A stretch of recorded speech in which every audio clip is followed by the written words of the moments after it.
राधे राधे दोस्तों, कैसे हैं आप सब। दोस्तों, हिंदू धर्म में होली का विशेष महत्व होता है। होली का त्योहार 2 दिन मनाया जाता है।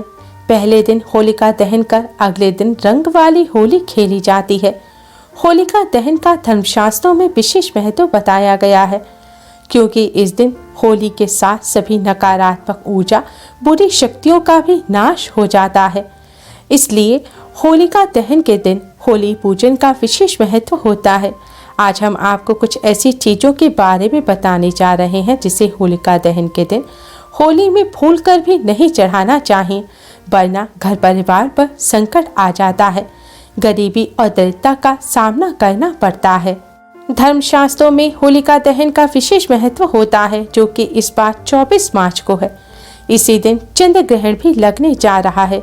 इसकी वजह से इस बार की होलिका दहन का दिन और भी ज्यादा खास हो गया। शास्त्रों में बताया गया है कि फाल्गुन पूर्णिमा के दिन ही हिरण्यकश्यप के कहने पर उनकी बहन होलिका उनके पुत्र प्रहलाद को लेकर चिता पर बैठ गई थी, और भगवान विष्णु जी की कृपा से भक्त प्रहलाद तो बच गए, लेकिन होलिका अग्नि में जलकर भस्म हो गई।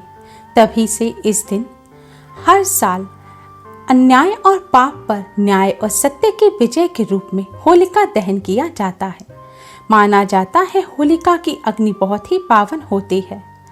होलिका दहन के समय सभी नकारात्मक ऊर्जा और बुराइयों का अंत हो जाता है। यह दिन भक्ति की शक्ति के रूप में भी मनाया जाता है। होलिका दहन पर होली की पूजा का विशेष महत्व होता है।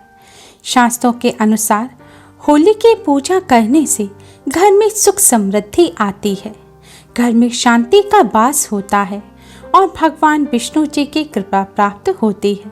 निसंतान दंपतियों को भी संतान सुख की प्राप्ति होती है। दोस्तों, होली के पूजन का शास्त्रों में विशेष महत्व बताया गया है।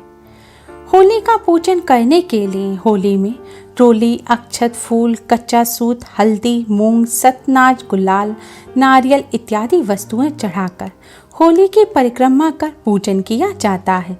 शास्त्रों में कुछ वस्तुएं ऐसी बताई गई हैं जिन्हें होली में चढ़ाने से शुभ फलों की प्राप्ति होती है।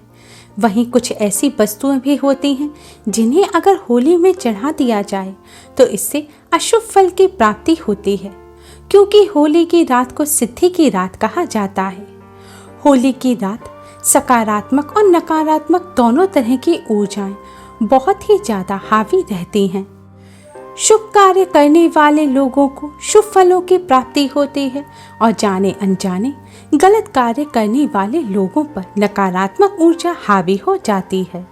होली में सही वस्तुएं चढ़ाने से नकारात्मक ऊर्जा नष्ट होती है और घर में सुख समृद्धि आती है।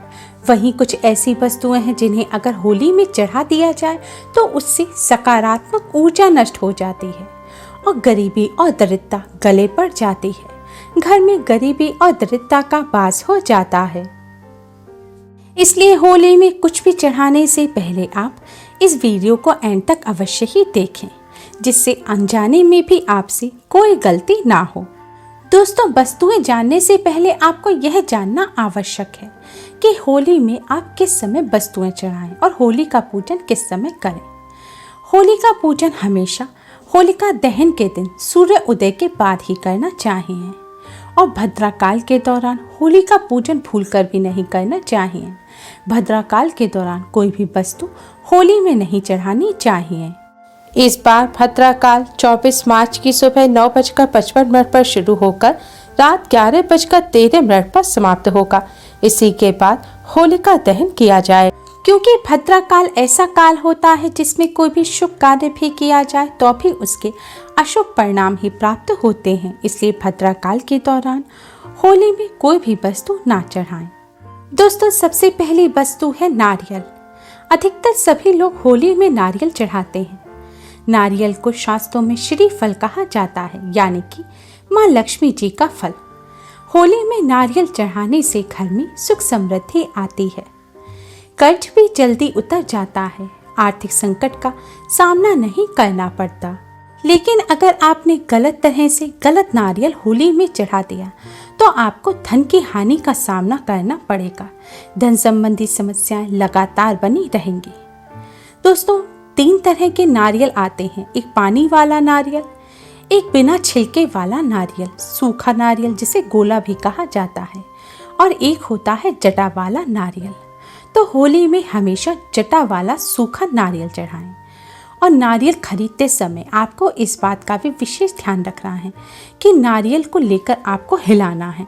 हिलाने पर अगर नारियल में आवाज़ आती है यानी कि उसके अंदर गिरी है, तो आपको वही नारियल होली में चढ़ाना है, क्योंकि यही नारियल पूर्ण माना जाता है। जिस नारियल को हिलाने पर आवाज़ नहीं आती या फिर जो नारियल चटका हुआ होता है, वह नारियल अपूर्ण होता है।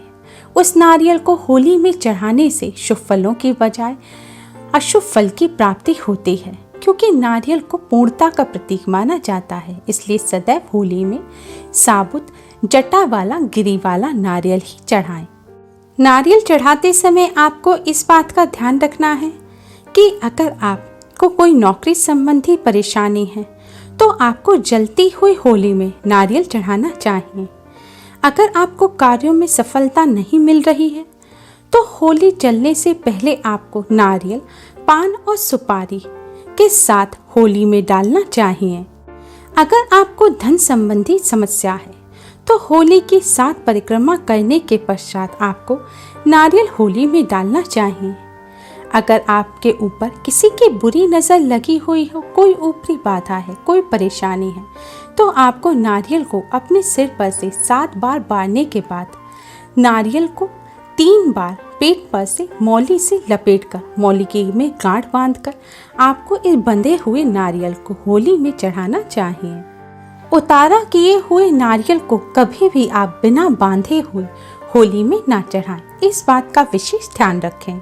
दोस्तों, नारियल के अलावा एक अन्य वस्तु है जिन्हें बड़कुले कहा जाता है। ये हम सभी होली में अवश्य ही चढ़ाते हैं। गोबर के राउंड सर्कल बनाए जाते हैं जिनमें छेद होता है। ऐसे ही खिलौने, चांद तारे भी बनाए जाते हैं। इन सभी को सूखने के बाद मौली में डालकर एक माला बनाई जाती है और इस माला को होली पर चढ़ाया जाता है।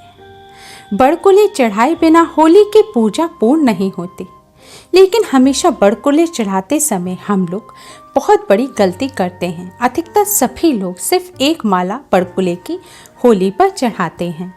अगर आप भी ऐसा करते हैं तो आगे से भूल कर भी ऐसी गलती ना करें, क्योंकि हमेशा बड़कुले की 4 मालाएं चढ़ानी चाहिए और यह मालाएं परिवार के मुखिया को चढ़ानी चाहिए। सबसे पहली माला पितरों के नाम की होली पर चढ़ाई जाती है। दूसरी माला बजरंगबली के नाम की होली पर चढ़ाएं। तीसरी माला शीतला माता के नाम की होली पर चढ़ाएं। इसके बाद लास्ट में चौथी माला आपको अपने परिवार के सभी सदस्यों के तरफ से होली पर चढ़ानी चाहिए। होली पर एक माला चढ़ाने से जीवन में परेशानियों का सामना करना पड़ता है। घर में बीमारी और परेशानी अपना डेरा डाल लेते हैं। इसलिए पितरों की, बजरंगबली की, शीतला माता की कृपा प्राप्त करने के लिए होली पर आप 4 बड़कुले की मालाएं चढ़ाएं। ऐसा करने से पितरों और बजरंगबली की कृपा से कष्टों और दोषों से छुटकारा प्राप्त होगा। साथ ही शीतला माता की कृपा से घर में किसी प्रकार की कोई बीमारी नहीं आएगी। दोस्तों, तीसरी चीज है कच्चा सूत। होली की परिक्रमा करते समय होली पर सदैव कच्चा सूत बांधना चाहिए। अधिकतर लोग रील, जो सिलाई वाली रील होती है, उसके धागे को होली पर बांधने लग जाते हैं। ऐसा भूलकर भी नहीं करना चाहिए।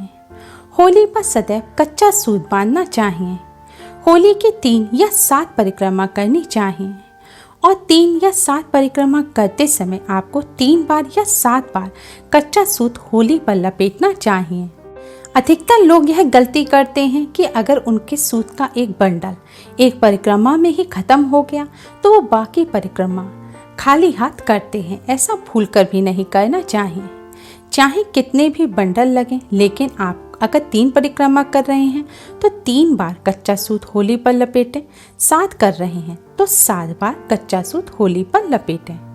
परिक्रमा करते समय भी आप इस बात का ध्यान रखें कि कई लोग कुछ टोने टोटके के लिए होली की उल्टी परिक्रमा करते हैं। ऐसा भूल कर भी ना करें।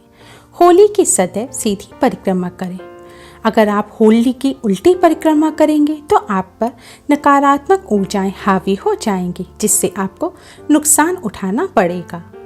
होली की पूजा करते समय होली पर जल भी चढ़ाया जाता है। यह जल शीतला माता के लिए चढ़ाया जाता है, लेकिन ध्यान रखें होलिका दहन के समय या होलिका दहन के बाद होली पर जल भूलकर भी ना चढ़ाएं। होली पर उतारा करते समय कई लोग अपने पुराने पहने हुए कपड़े या फिर अपने सिर के बाल काटकर होली में चढ़ा देते हैं। ऐसा भूलकर भी नहीं करना चाहिए। ऐसा करने से आपको नकारात्मक ऊर्जा से छुटकारा मिलने की बजाय नकारात्मक ऊर्जा का आपके ऊपर प्रभाव हो जाएगा। दोस्तों, होली पर इन वस्तुओं को चढ़ाते समय आप इन बातों का विशेष ध्यान रखें। साथ ही यह भी ध्यान रखें कि पीरियड के दौरान महिलाएं होली पर कोई भी वस्तु ना चढ़ाएं, ना ही होली के पास जाएं, ना ही होली की परिक्रमा करें। यह भी ध्यान रखें होली का पूजन करते समय, होली की परिक्रमा करते समय या कुछ भी वस्तु चढ़ाते समय आप जूते चप्पल ना पहनें। होली का पूजन करने से पहले या होली में कुछ भी चढ़ाने से पहले आप स्नान अवश्य ही कर लें। होली का पूजन करते समय महिलाएं अपने बालों को बांध कर रखें और कोई भी सुगंधित वस्तु लगाकर, परफ्यूम वगैरह या सौंदर्य प्रसाधन, कोई भी ब्यूटी प्रोडक्ट्स लगाकर आप होली का पूजन ना करें। होली का पूजन सादगी के साथ करें, क्योंकि होली के दिन सकारात्मक ऊर्जाओं के साथ ही नकारात्मक ऊर्जाओं का प्रभाव भी बहुत ज़्यादा रहता है और नकारात्मक ऊर्जाएं खुशबू पर या फिर सौंदर्य प्रसाधन पर बहुत जल्दी आकर्षित होती हैं। इसलिए इन बातों का विशेष ध्यान रखें। उम्मीद है आपको हमारी ये वीडियो पसंद आई होगी। प्लीज़ लाइक करें। हमारे इस वीडियो को अपने फ्रेंड्स और रिश्तेदारों में ज़्यादा से ज़्यादा शेयर करें, जिससे वह भी इसका लाभ उठा सकें। हमारी और भी वीडियोस के लिए हमारे चैनल को सब्सक्राइब करना ना भूलें। Thanks for watching. Radhe Radhe.